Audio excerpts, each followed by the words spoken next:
Hello and welcome to No Wrong Choices, where we explore the career journeys of accomplished and inspiring people to showcase pathways to success. I'm Larry Samuels, soon to be joined by the other fellas, Tushar Saxena and Larry Shea. For those who might be joining us for the first time, and for those who haven't done this yet, please support No Wrong Choices by following us on your podcasting platform of choice and by giving us a 5-star rating. We also encourage you to join the conversation by connecting with us on LinkedIn, Facebook, Instagram, YouTube, and X by searching for No Wrong Choices or by visiting our website at NoWrongChoices.com. This episode features Todd Ehrlich, who is the executive producer of sports for WPIX 11 in New York, the president and executive producer of T-Line TV, the author of a new book titled The 20 Greatest Moments in New York Sports History, and the person who is directly or indirectly responsible for bringing Tushar into our lives. So with that, Tushar, I believe you are the appropriate person to set up this conversation for us. Well, thank you, Mr. Samuels. Well, yeah, absolutely, yes.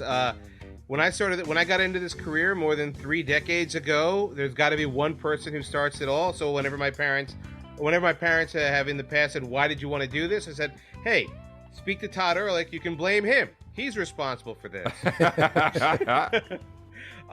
Look, we've talked a lot on this podcast about how mentors need mentors, and this is my original mentor. I've had many throughout my career, but this was the number one guy, and I still go to him to this very day. Every now and then, if I have a question about something or just I need his opinion about the business and how my career should move forward. He's one of the most giving guys I've ever met. He is directly responsible for my career as it is, and I can never repay him for the graciousness that he showed me early on in my career. I think you'll love listening to Todd Ehrlich. He's got some great stories. He's a great storyteller. He was always a great storyteller, funny as hell, and just one of the most caring guys in the business, and he's got so much knowledge to offer. Todd Ehrlich is one of the best. I mean, it's worth the price of admission just to listen to one of Tushar's mentors, is it not? Hopefully this will be a roast. Exactly. They're hoping for some goods on this one. No doubt. But what an industry professional. We did have him back on the old show back in the day, so I remember that conversation as well. He's a fascinating character. Like you said, T, he is a great storyteller, and that's what we aim to do here, is to tell a career journey in an anecdotal way, in a fun way. So I think Todd's about to knock it out of the park. Absolutely. And, for me, there are so many different angles to take, but a unique one, we haven't had an author on this program before. So it's going to be interesting to hear how somebody writes a book. So with that, here is Todd Ehrlich. Now joining No Wrong Choices is the president and executive producer of T-Line TV, the executive producer of sports for WPIX in New York, a 4-time Emmy Award winner and author of the new book titled The 20 Greatest Moments in New York Sports History. Todd Ehrlich. Todd, thank you so much for joining us. Five. You've won 5 Emmys, for God's sake. You got to update your website. You need to update your website. It says it on the website. Said 4. That's where I got it. Can we make a dinner bet? I believe you. Ladies and gentlemen, I want everyone to go to tlinetv.com. We're available for hire. Check out whether it's 4 or 5. If it's 5, I want you guys to listen to the next 3 No Wrong Choices. Fair enough. And I will admit my mistake. I remember 20 nominations, 4 wins, and 35 years. 22 nominated. Whatever I read needs to be updated. 22. I earned each and every one of them, Larry. I worked hard. Tush raised me from a pup. Oh, please. All right. So full disclosure to everybody out there. When we talk a lot about mentors on this show, like mentors need mentors. So for me, this is a real pleasure to talk to you, Todd, because you were really the very first mentor I ever had in the business. This is the guy who got me started in media and in sports media. So it was my very first internship, and he actually helped me get my next internship, my next last internship, and then my first job technically at WFAN. So Todd, I owe a lot of my career to you. I've been in the business now for 30 years at this point. So that all goes to you. So first of all, let me say thank you for everything that you've done for me. Absolutely.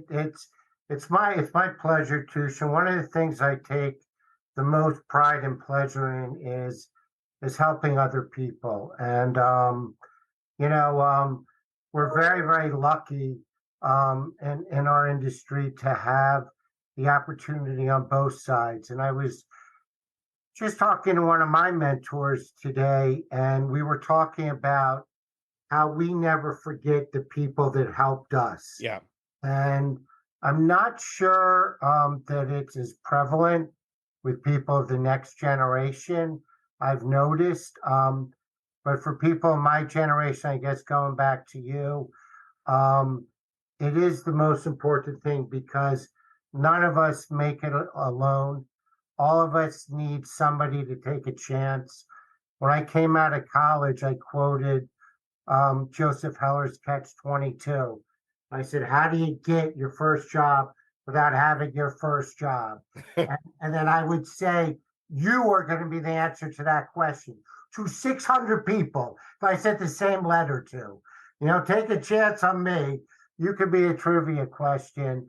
And the truth is, I, like you, followed the internship route. I had an internship at WRC with the George Michael Sports Machine, WJLA with the great Frank Herzog, who called Redskin games, Fox 5 in DC with the great Steve Buckhantz, who called Wizards games. Then I ran out of stations in DC and I drove every night to Baltimore to work for Bjorn at WBZ. Of course. I worked here at WABC for Corey McFerrin, and then he later hired me, and then I hired you.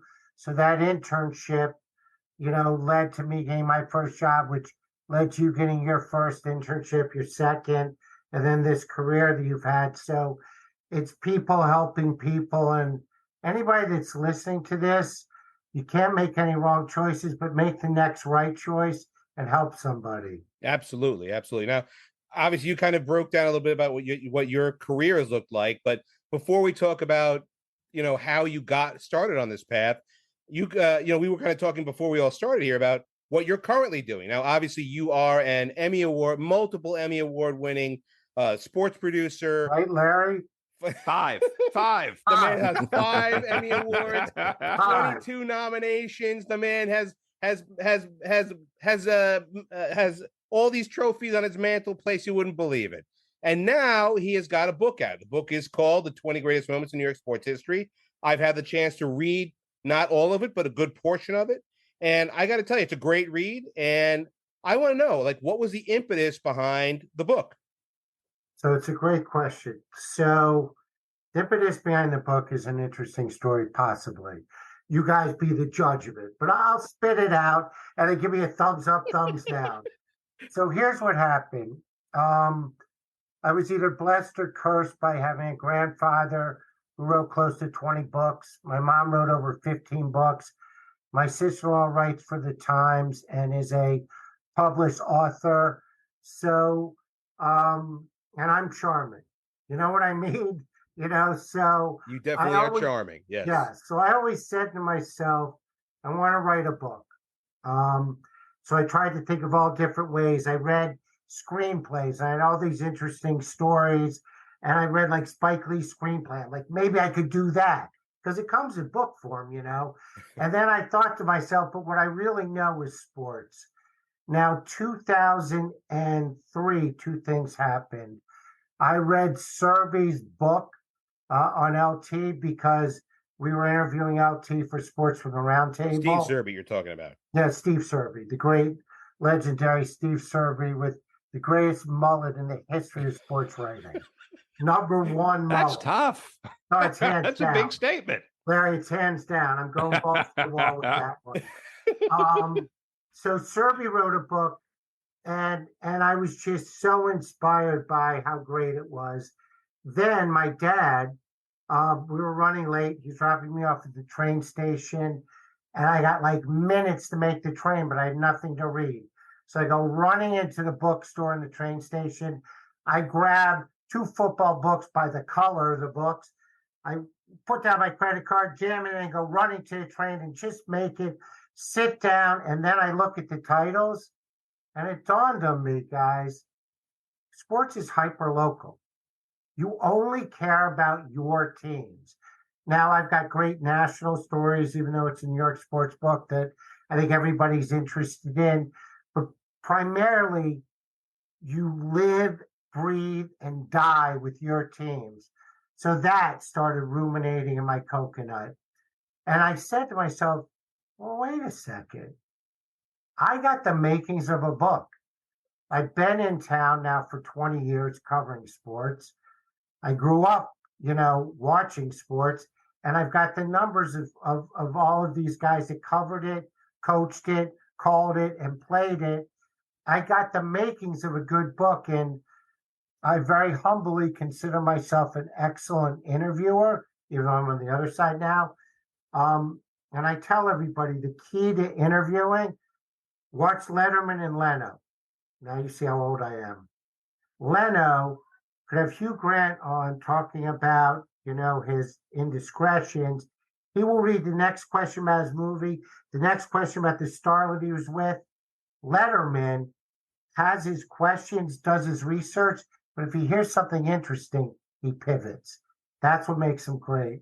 I'm not saying I'm great. I'm just saying that I learned that, so I feel like I'm a very good interviewer. So I said to myself, how do I put this all together? So I said hyperlocal, 20 greatest moments in New York sports history, and then try to make it unique, try to come up with exclusive stories, try to use my interviewing techniques to do that and my contacts to do that. And in this book, I came up with over 100 interviews, and I was told afterwards that most authors lift from newspapers or magazines and put in quotes. I didn't do that. Almost all of the interviews are mine, but over 100 are my personal interviews where I got these people in person or on the phone. And I feel like that makes the book unique. And that's, to answer your question, Tush, because I do listen. How did I start the book? I started with hyperlocal. I started with what's low-hanging fruit? What can I do? What do I have a knowledge base on? And then what can I do to make something special? And so that's how I came up with this book. I'm sure we'll talk a lot more about the book, but I want to get you back to, you said you always wanted to write a book. Was that the original dream? Is that what you wanted to start with? What did you want to do? Was it always sports? Was it always, what was it? Give me the dream of, I don't know, 10-year-old Todd Ehrlich. So it's an excellent question. And I don't know if you guys have had any authors on this podcast, but it's the single hardest thing I've ever done in the history of myself on this planet. In December 8th, it'll be 60 years, or the 7th, I guess. So it's a lot of projects, a lot of time that I've spent, and this is by far the hardest. So no, it wasn't my dream. It was something that was on the bucket list. It's something that, to be serious, my brother went to Columbia and NYU Law School. The kid's a genius. My mom was a Ford Scholar. The woman's a genius and has her DSW, which is a Doctorate of Social Work. So she's a genius. My grandfather had 5 chairs. And I said, Grandpa, one more, you have a dining room set from universities around the country. And my dad's charming and a sports fan, and guess who I take after? That's okay. Well, but I felt like, just to be candid and honest, I wanted to prove something to my family that, I feel I'm lucky. I feel I've been successful in my career.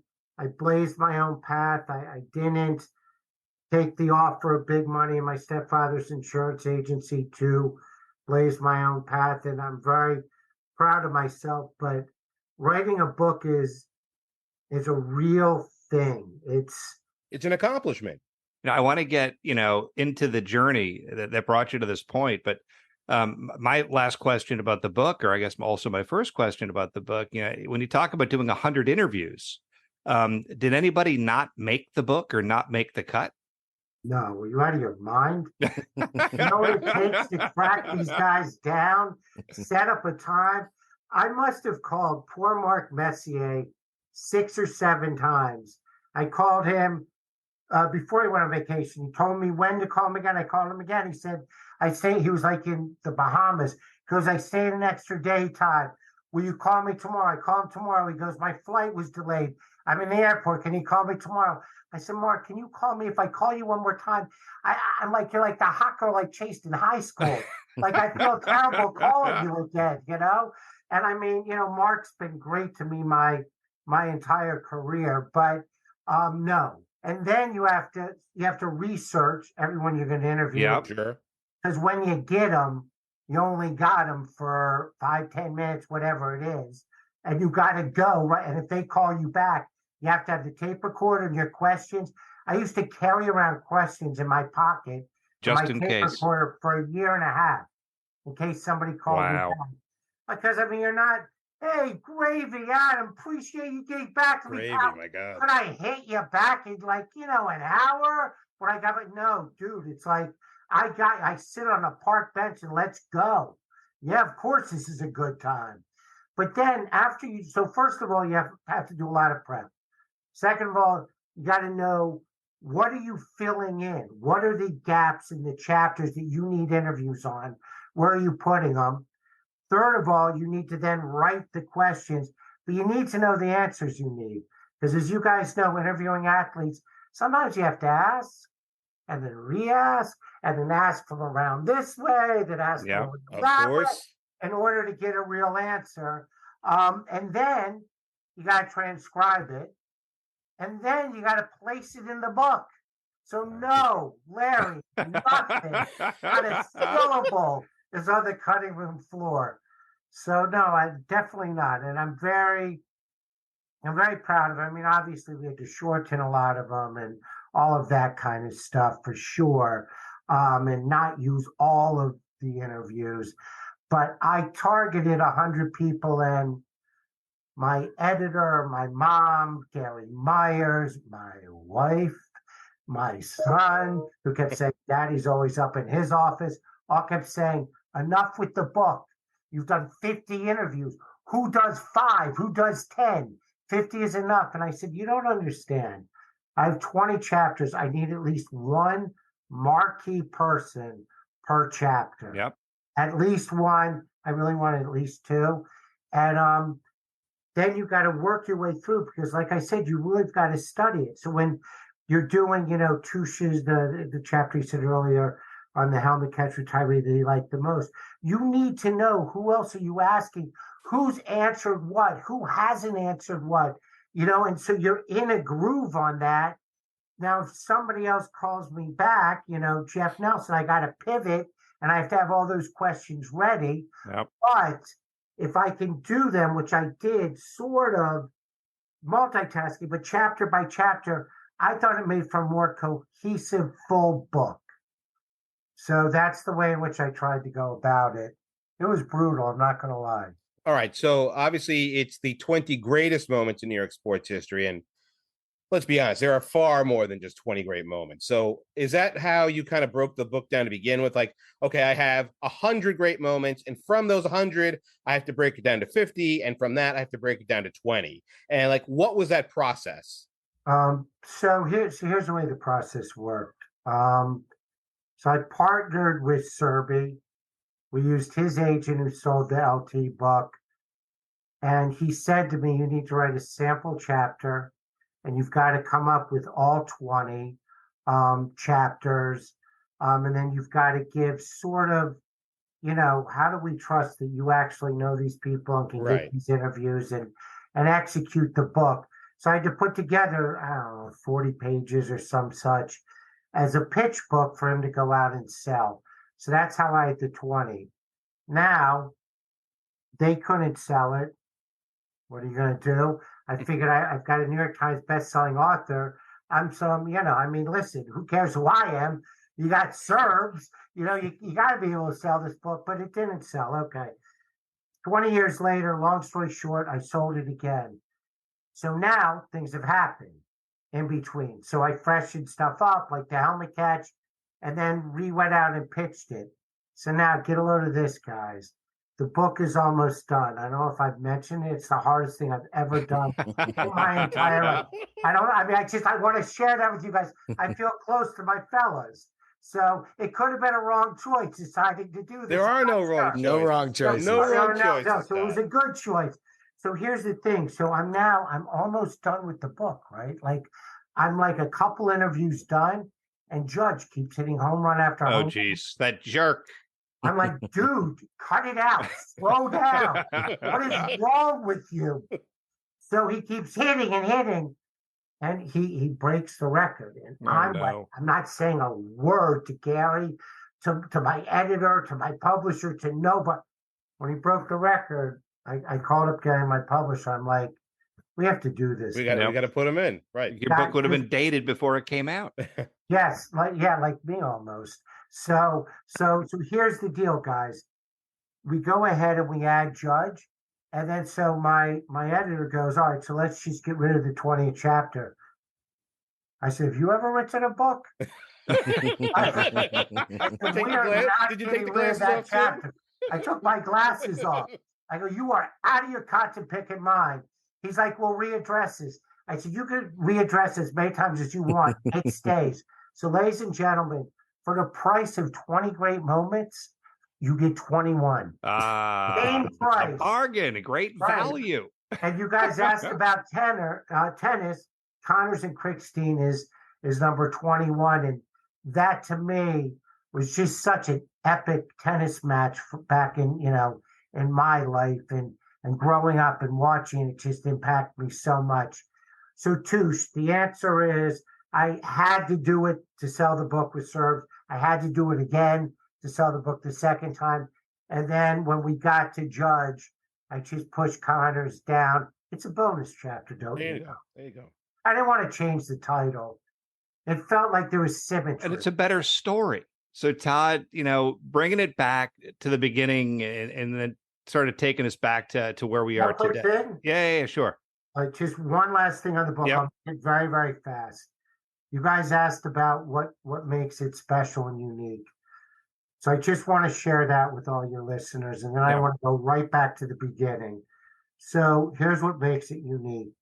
I read a lot of James Patterson. Have you guys ever read James Patterson? Of course, absolutely. Okay, the thing I love about James Patterson is he's got 700 chapters, but they're all 3 pages. Tom Clancy was like that eventually, too. Yeah, exactly. I like that style. Yep. So if you're reading on the beach and you want to go take a dip in the water, you can get to the end of the chapter. If you're reading at night and your eyes are going, you're falling asleep, you can get to the end of the chapter. No matter where you're reading, you can get to the end of the chapter. In the olden days, when I grew up reading by candlelight, chapters were like 20 pages and you would fight your way through falling asleep.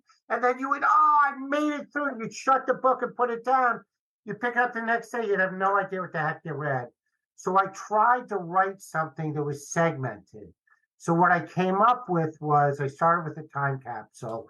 So the time capsule is who's the mayor of New York, who was the president, what was the price of gas, who won the Heisman, who won the Grammy, who won the Oscar. She's like, oh, I remember that song. I love that song. That was one of my favorite movies growing up.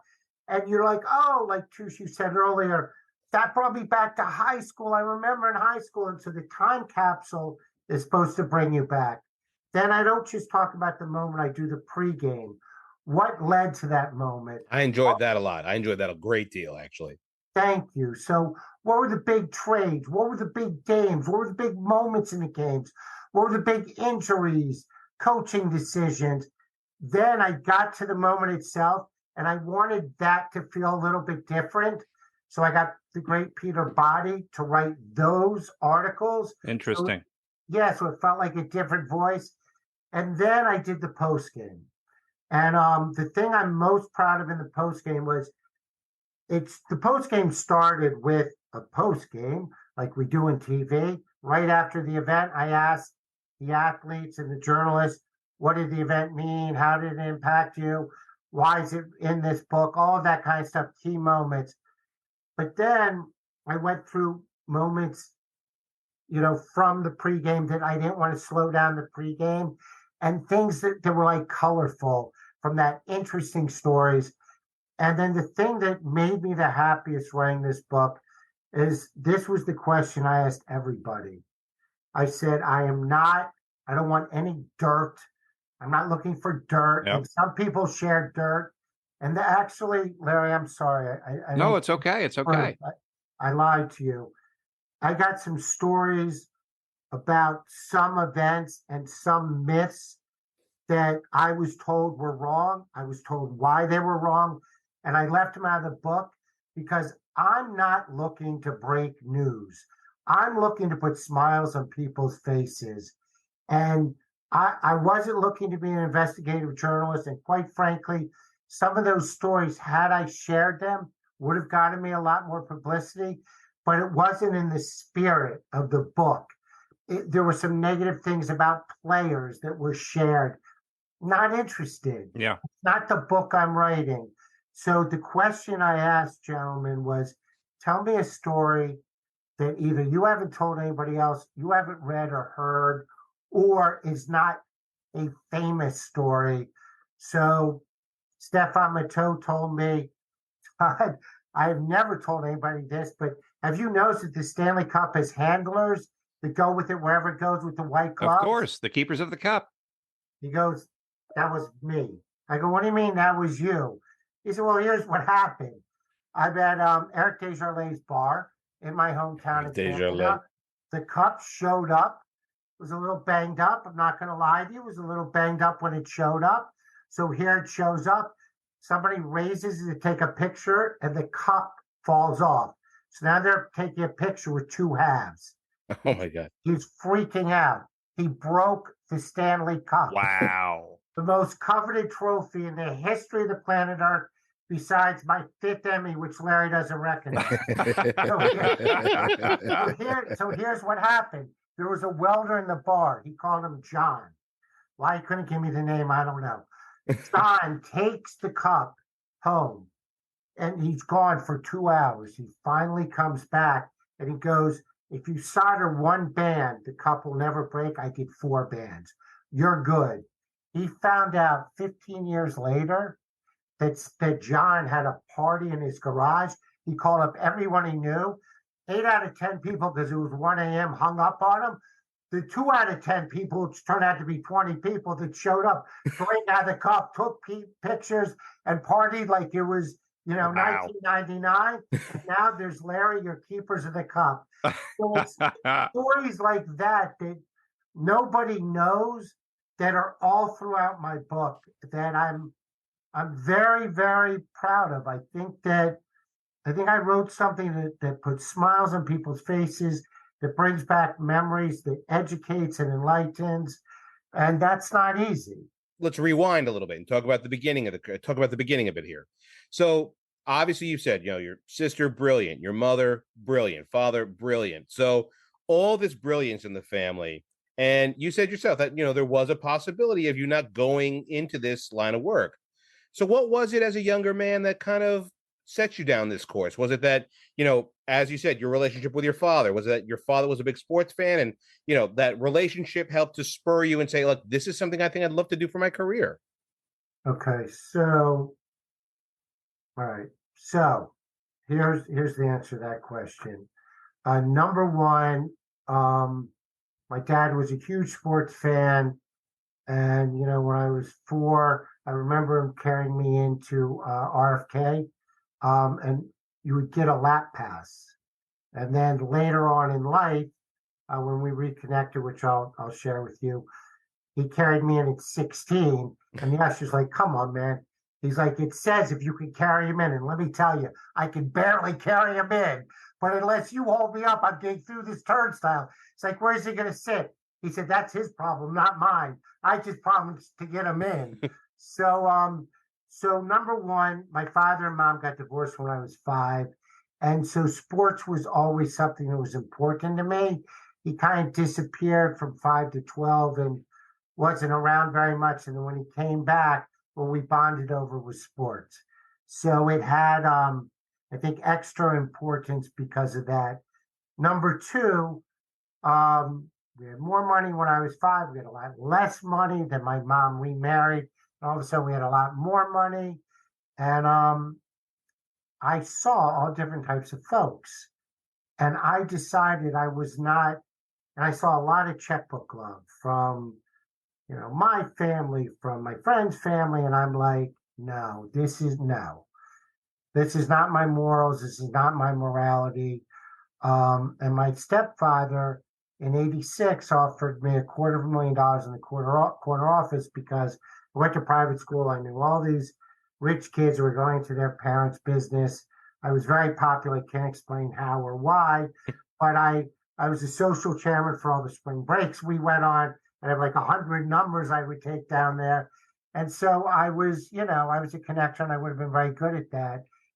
But I said, no, I'm going to make it on my own. And I took a job for 11/9 at WPIX. Wow.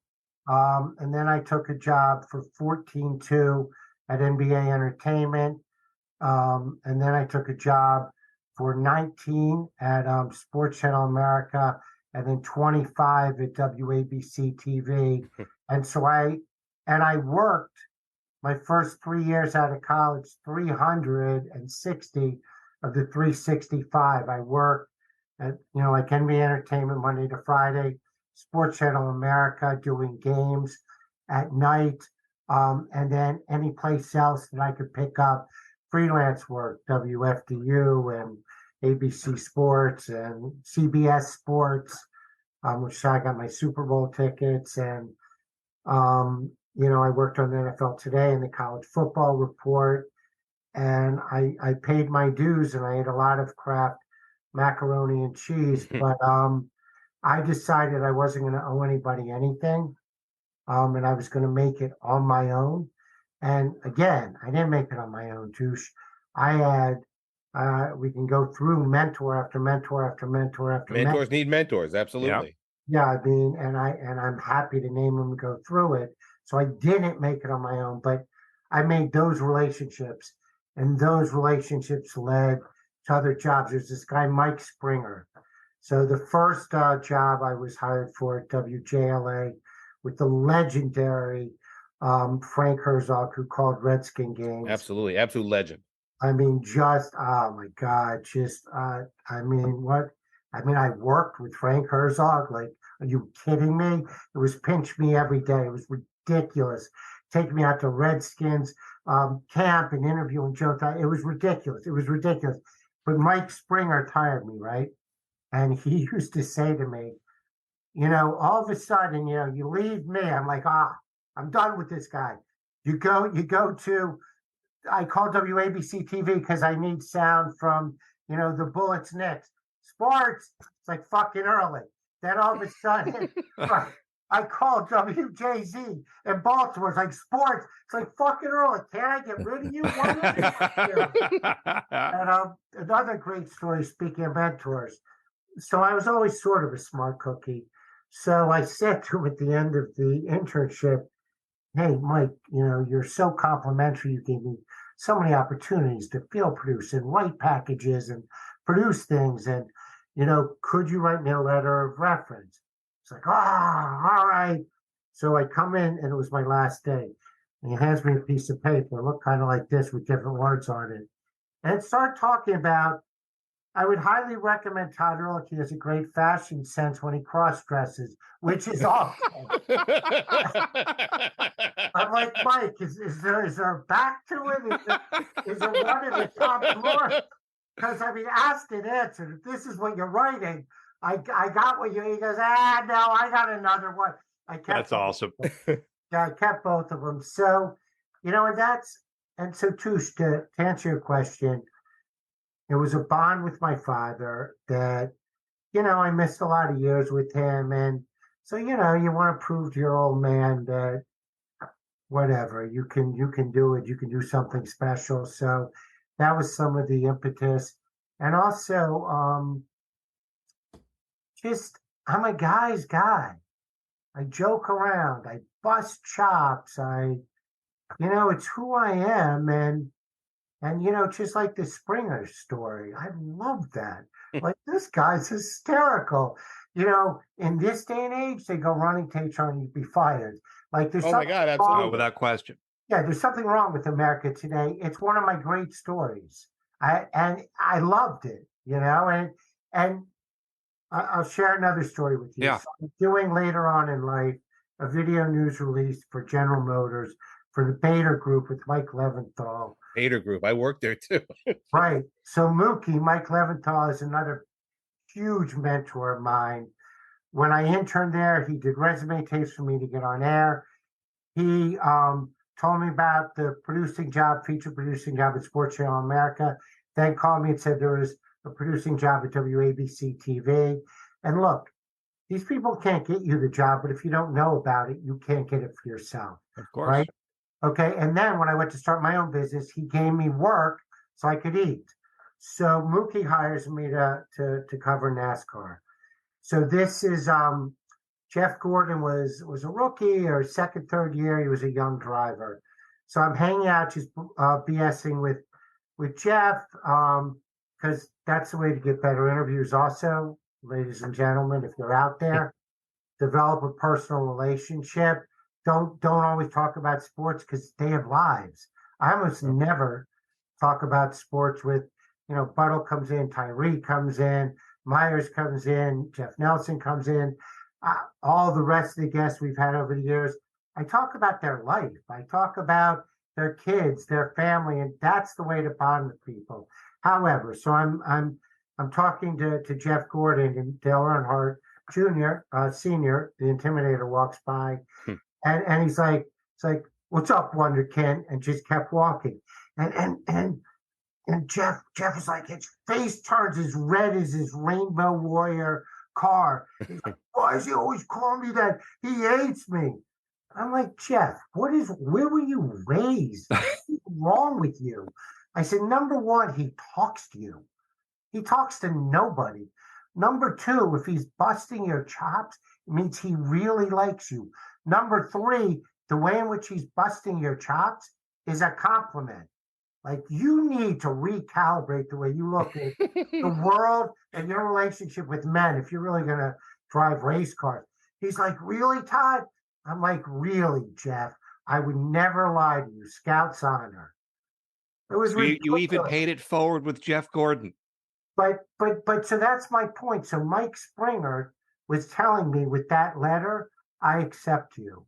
And it gave me the impetus to go and get, I think I had 5 internships. And then I worked at a couple networks and 2 radio stations and ABC Sports, all while in college. And it helped give me the confidence and impetus that I could do this, because everyone told me it was impossible. Yep.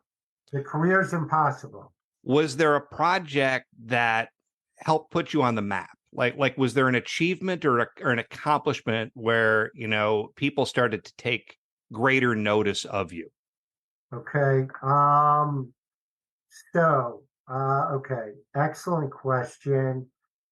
At the time that Tush and I worked at WABC TV, it was the number one station in the number one market, and it was right when ESPN was starting. So local TV was king, and Corey McFerrin and Scott Clark were the kings of local. Scott Clark was, I think, the number one guy in New York at that point. Yes, he absolutely was, and the funniest guy.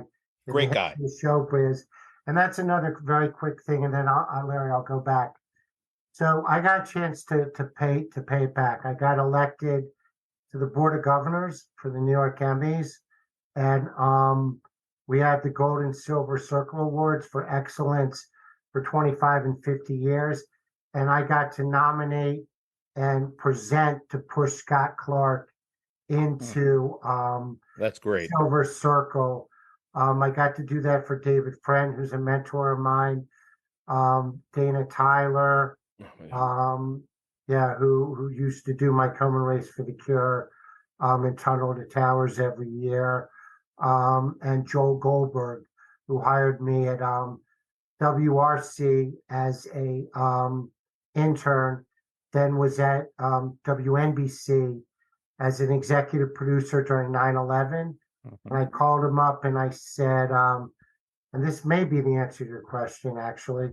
Um, hey, I know you went to, this was Thursday. I said, I know you went to work Tuesday morning, you haven't been home. I've given blood and I'm not a construction worker.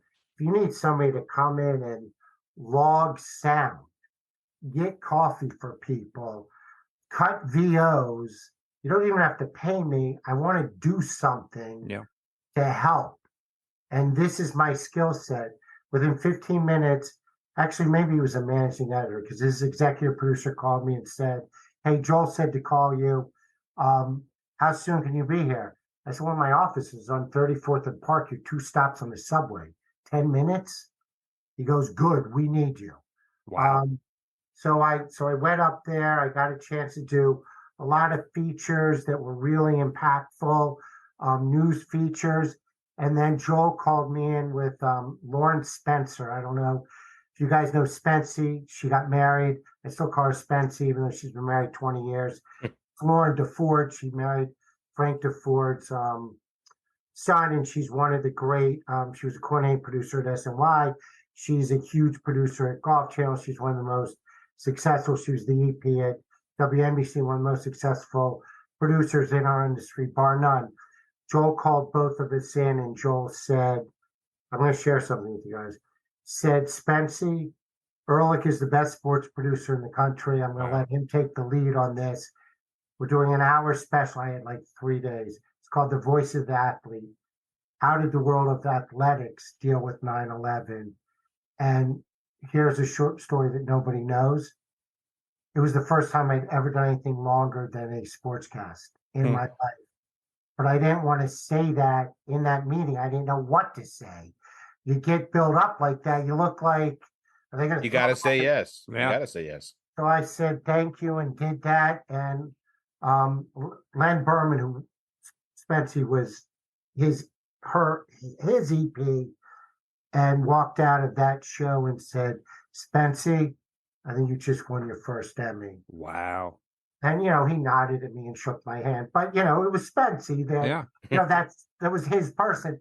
But it was at that moment that I said, maybe I can do anything, just keep working, keep learning, stay quiet, stay humble. And so maybe that's the answer to that question, because it was a hard time.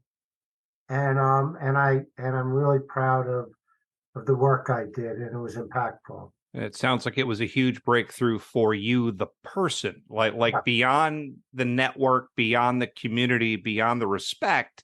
That was a breakthrough for you to understand what you were capable of. Yeah, 100%. Then Joel goes to WCBS.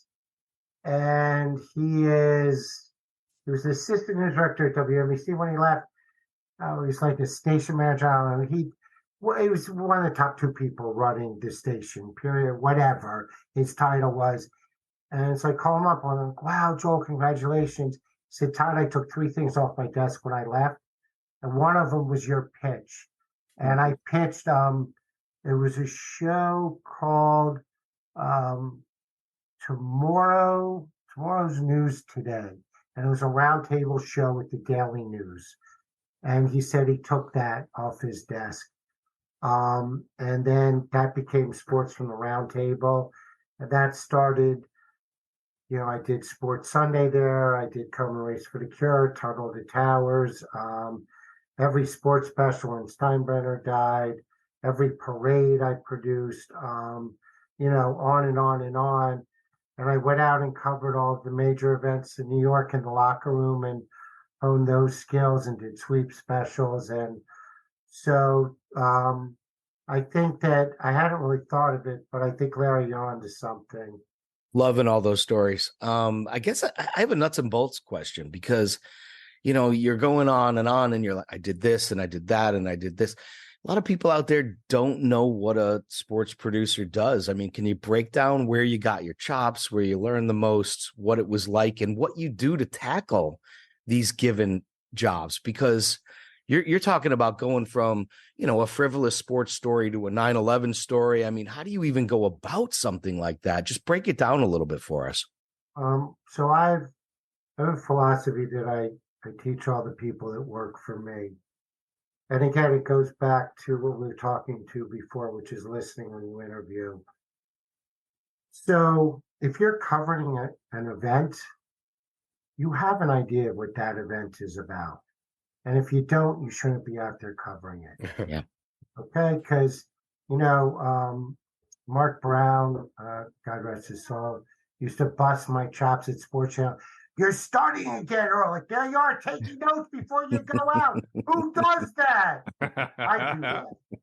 And when I go back to my high school, I tell people two things. I go, number one, look at the person to your left and the person to the right of you. They're your numbnuts friends. They are going to be the best connections you will ever have. They're going to be successful and they're going to help you through life. Never forget that. Treat them well. Number two, I learned in private school in Dwight Englewood how to think and how to attack a project. So you do so, Lord, you're asking me a question. So what am I doing? Am I doing a highlight tape for the University of Maryland? Am I doing a whole Tunnel of Towers show? Am I doing a tower climb feature? What am I doing? Am I covering the Super Bowl? Am I covering the NCAA tournament? Am I doing Maryland's home highlight tape for the entire series? What am I doing? So now if I'm going out and covering an event for a feature, what do? I read and research. Okay, what are the stories? Well, again, you shouldn't be going out there if you don't know what the stories are. So now what do? Now I know the story, right? So now I start writing it. And I write the on-camera lead. Then I write the first track. Then I write the first soundbite. What's it on?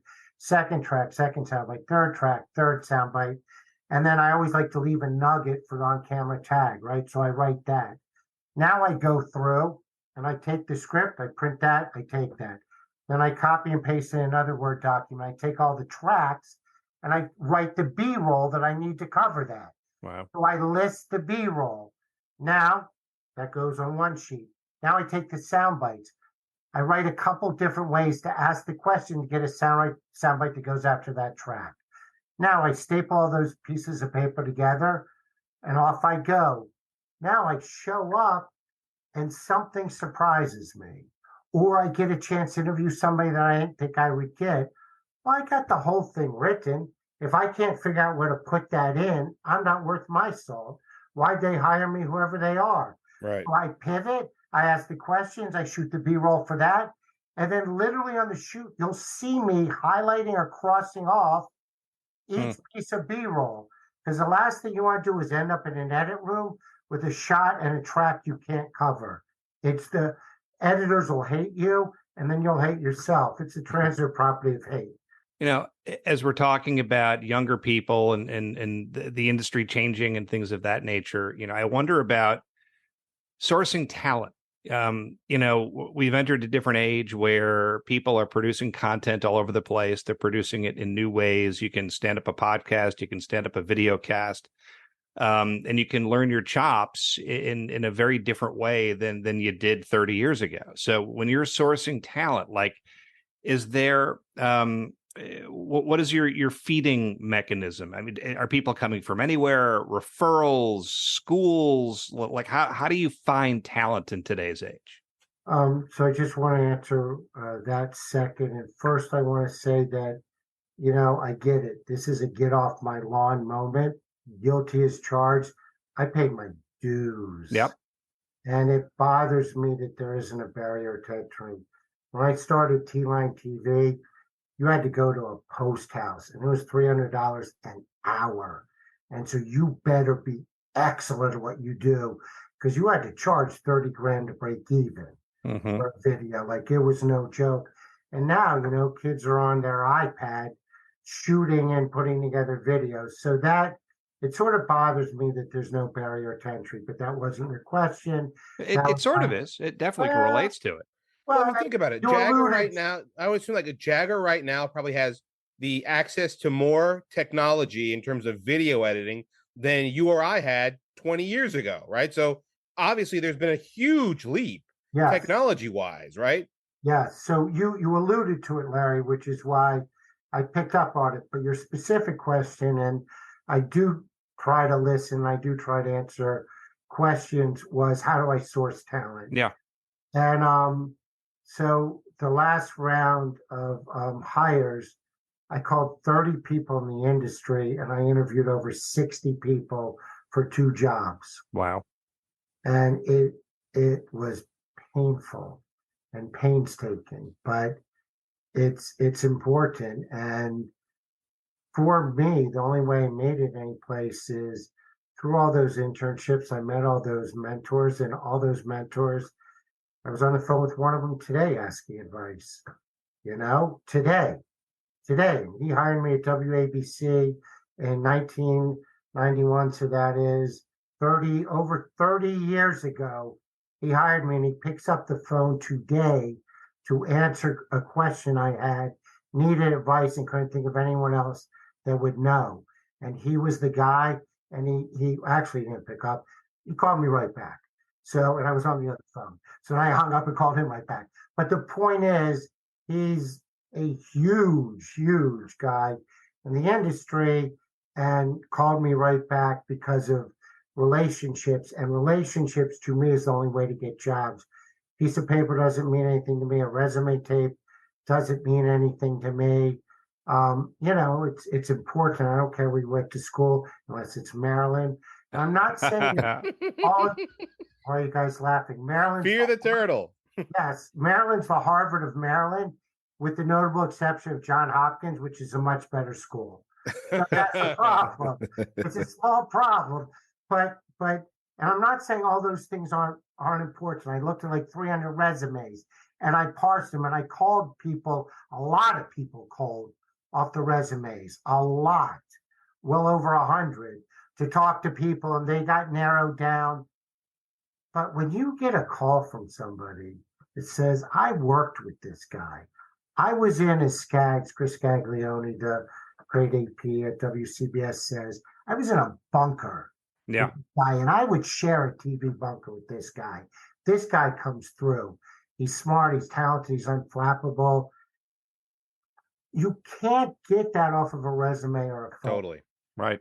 And so that's, you've got to go through every single avenue to talk to every single person, because you don't know where the diamond in the rough is. But I will say that referrals really, really, really is the most important. All right, so I want to talk about some of your proudest moments in your career, and one in particular, which I know you've talked about a great deal, is the Tunnel to Towers run, because you were, I think, the lead producer on that. For the very first Steven Stiller Tunnel to Towers. I wish I was. I'm not that old, Tush. So Franca Bratz was the first EP, and then I started working with her in 08, and I think by 10 she was gone. Okay. So you've worked on a considerable amount of them. Yeah, well over a decade. Yeah, at this point.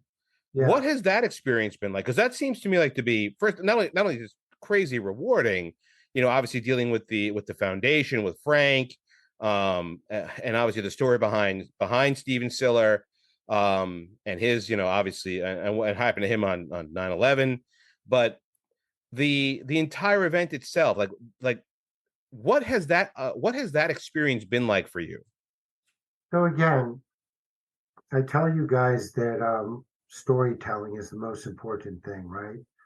So I get brought on board, and I'm a sports guy, and David Friend said, I really want you to work on some of our big specials. They took the look of Sports Sunday and the graphical look, and they parsed it out to the entire station group.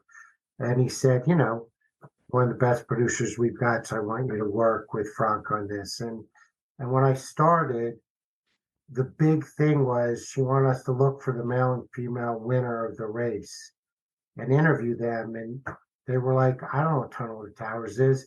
This is a marathon warm-up race for me, or if they knew anything. I think it's a 9/11 something, you know. And so what happened was I started asking questions. You know, do they raise money? Is this a charity event? Okay. If they raise money, where does the money go? Okay. How's it impact people and impact people's lives? Right. So, and let's tell those stories. And once I started doing that, the money started to follow. Because the point is, why do you support a charity? You support a charity because you put a face on it. You put a triple or quadruple amputee that was given back his freedom by building him a smart home and making him mortgage free. And you think to yourself, wow, the fight I have to go through to pay my mortgage and to take that burden off these people that have so rightfully earned it, that's where my money should go. And so one of my proudest moments, which was another one of your questions, Tush, is the show was distributed nationally on the station group, and I get called by Joel Goldberg, and he tells me that a donor in California was so moved by the show that he personally underwrote a house, Oh, wow. $500,000, wrote a check for a wounded veteran. Oh my God. Wow. From his area. And so when I won the Emmy for that show, I stood up and I said, guys, I am so lucky to do what I do for a living and to be able to make a difference. And I told that story. And at the Emmys, nobody's listening to anything.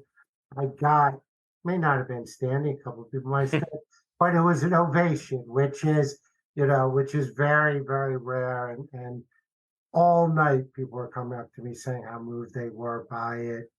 So, that was one of the proudest moments where I tangibly knew the impact that I made on another person's life by the way in which I told stories and EP'd and produced a show. Do you still think that do you still get juiced from that feeling, knowing that every time you essentially set up a shoot, set up that kind of a moment, that kind of an opportunity is still out there for you to make that kind of an impact on someone? I think I go about it a different way. I go about it from the process, starting the process and the storytelling. And I always start with any client or any TV show or whatever. Who's your target audience? And what are the 3 takeaways that you want? What are you looking to accomplish? So whether it's, a boss at a TV station or a corporate client or tunnel to towers, once I do that, then I work backwards. And I don't think about what's it going to mean to me if I can make an impact. I think, how can I produce this so it makes the most impact? Todd, as you look forward, beyond the book that we will certainly talk about going off the air this evening, is there something on your radar screen that you haven't done that you still want to do? Like, is there a challenge in front of you that you've got, your sights set on that you look forward to tackling? I mean, I think it would, let's see. I think that, okay, here's one thing. So I work at CBS Sports, right? So Steve Karasik is he's the executive producer and vice president in charge of all production. And he was my boss when I was running the Emmy division. And so I told you always have to earn your chops, right? Yep. So, we went from winning the year before I was hired, they were nominated for 5 Emmys, didn't win any, to consistently being in the high 20s, sometimes low 30s, and winning between 5 and 10 a year. So I'd done a good job for a number of years, and I had built the division, and I changed the way we did everything. So I went up to him and I said, hey, there's some stuff I really want to do. And my bucket list is to cover the Masters. I'm a big golfer. Wow. He goes, Todd, there's a long line. And I said, Steve, I plan on living a long time. He put me at the end of it. I said, you'll be surprised a decade later, how far I've moved up that line. Well, maybe that'll be moment. Well, not moment number 22 because it'd have to be played at Bethpage. However, but yeah, I mean, I've covered the Super Bowl, I've covered the NHL finals, I've covered the NBA finals, I've covered the World Series, covered the U.S. Open. So I've done 2 Olympics, which were incredibly rewarding. I mean, incredibly. I produced the first Olympic webcast in the Sydney Olympics for NBC Sports Online. And I produced what's called the Summary of the Games in Torino. And what that is, it's the half-hour video that goes out on the world feed. And it's shown in the Olympic Stadium leading up to the closing ceremonies. Wow. And I got taken in a police escort. And the guy that drove me was Italian because, we were in Torino. And I'm going, dude, lights, sirens, like, woo, woo. He's looking at me like that nuts. I'm like, come on. I'm hopefully never going to be a cop car again. And certainly not. And finally, he kept shaking his head at me and muttering to himself in Italian. They said, all right. And boom, and the lights and the sirens. And we go to the stadium. I go running into the truck. I give it to the people for the world feed. I make them spot check it. Yeah. And the president of TOBA, which is Torino Olympic Broadcasting Association, got me tickets in his box. So I go in, and he could only get me 1 ticket. So I'm saying that with him and his family, but I wasn't that high up on the food chain. I got to say hello to him, but so I'm sort of sitting there by myself, and I'm looking up at the screen at an Olympic Games in Torino, watching my half-hour show at the closing ceremonies. Are you kidding me? Wow. Yeah. Wow. Yeah. That's a heck of a moment. Yeah. So that was a pretty good moment. Yeah. All right. So before we let you go, I kind of want to relay one story from my very early days with Todd Ehrlich. And this is actually when I was interning over at WABC, local Channel 7. Interns had to order dinner. Yes. For everybody. And I forget where it was like local it was like a local deli. Elite. Was it? The lobby. Elite. Yeah, food in the lobby. The lobby. So Elite, the best. And it was me and 2 others. And all I remember is like one of the other kids, and everyone had nicknames, right? Because Todd and everybody else could never remember anyone's name.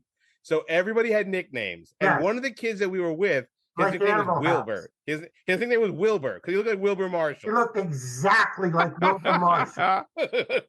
Anyway, so it was me, Wilbur, and one other person I don't remember. And the dinner that we ordered, and for whatever reason, it was like my turn to order dinner.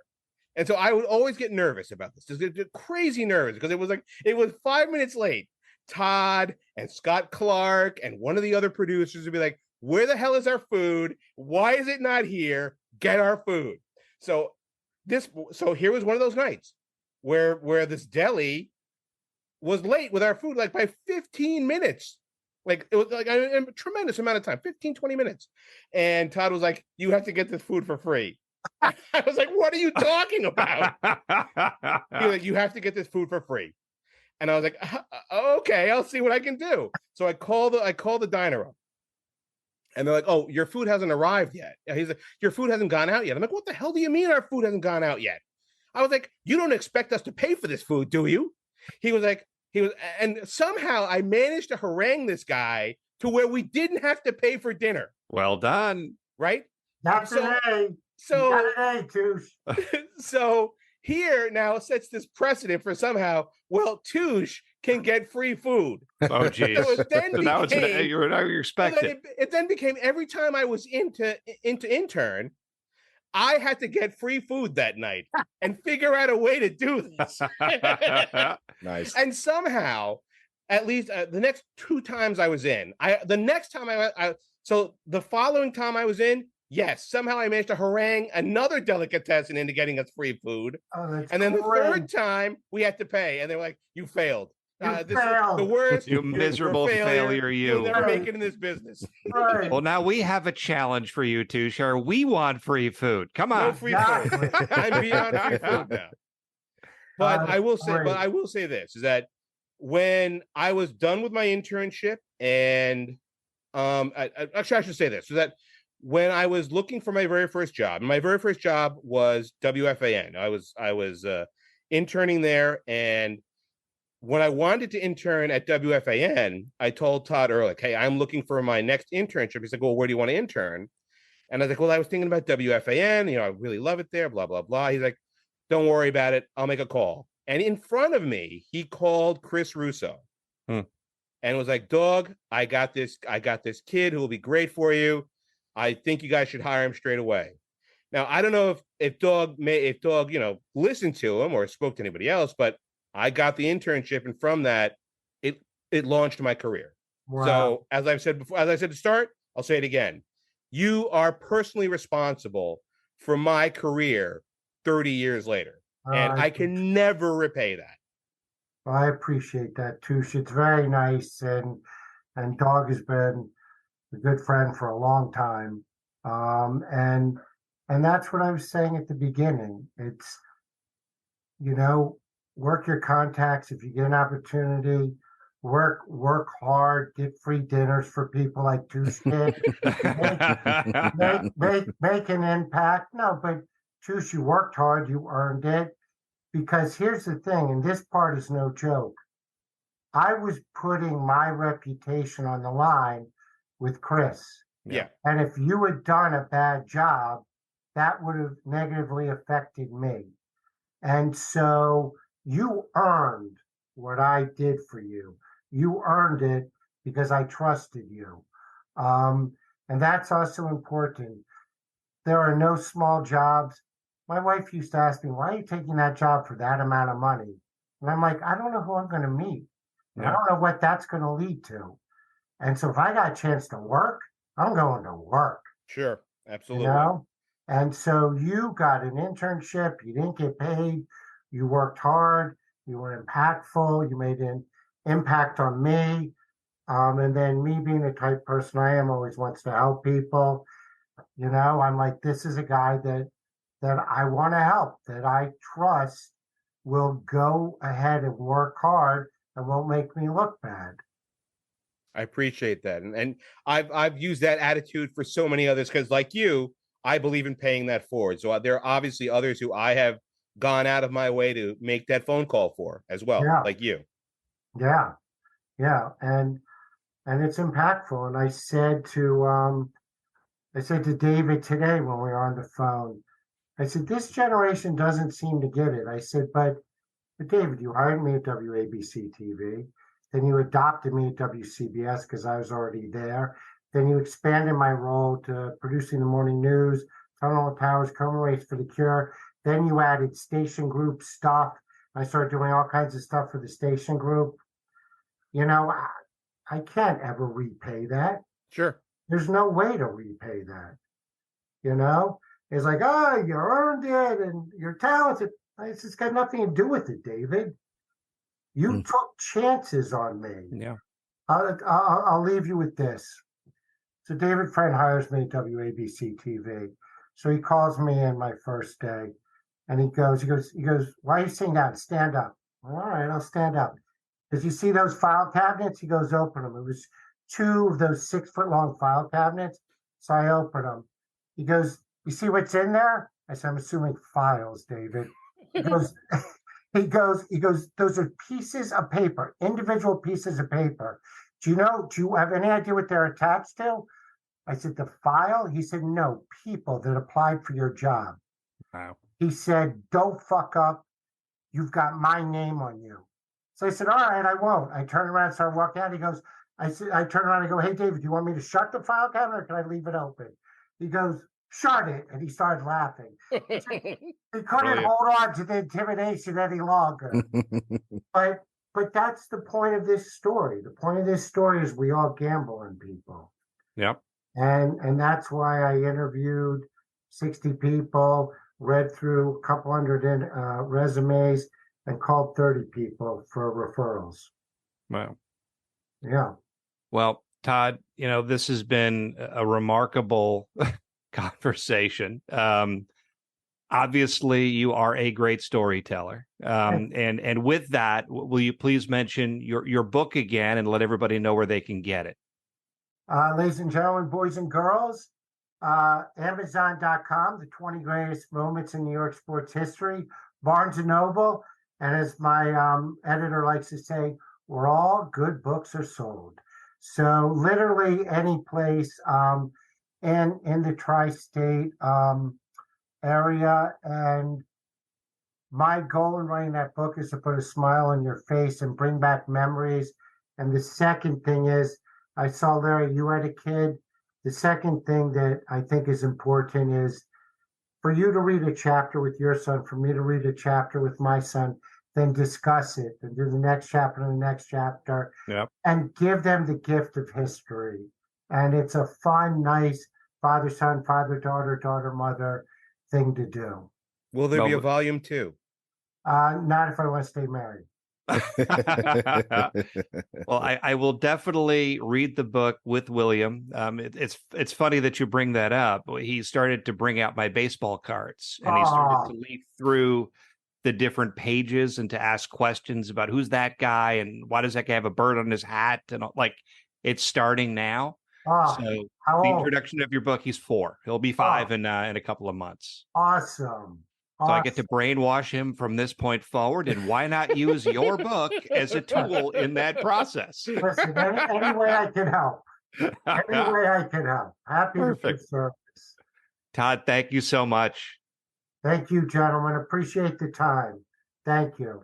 Well, Tushar, thank you for bringing Todd to us. He's certainly lived up to all of my expectations. What an incredible storyteller. What amazing energy. We were at that for a long time, and he never wavered. And remember, he's talking to us at that point after he's already finished a day at work. So imagine what this guy is like on days that he's not working. He's so full of energy. And the one thing I'll say about Todd is that he has always been an extremely creative person. So it isn't, and he's never happy, kind of like, he's one of these guys who's not happy being still, right? So even when he's not creating something just wonderful for television, he's always thinking about doing something else. And that's I guess what always has, made me kind of look up to him and admire him and have that kind of work ethic that he has, where he's never kind of satisfied. He always finds joy in working, and he understands that, to make it in the business, sometimes you kind of have to, as I like to tell kids when I speak to them, early on in the business, you kind of have to take a vow of both chastity and poverty. You're not going to make a lot of money, and if you're going to work a lot, you're not going to have much of a life outside of work, and that will pay off in the end. And that's what he says: perseverance, making sure you make a lot of contacts, just making sure that you get to be well known in the business. And we talk about it all the time. If you prove to others that you're not a jerk, people want to work with you. They want to be around you. And that's what Todd's done throughout his entire career. And once again, I can never repay him for the kindness that he showed me at the start of my career. I guess we have to thank him, too, for you, Tushar, for creating you. You should.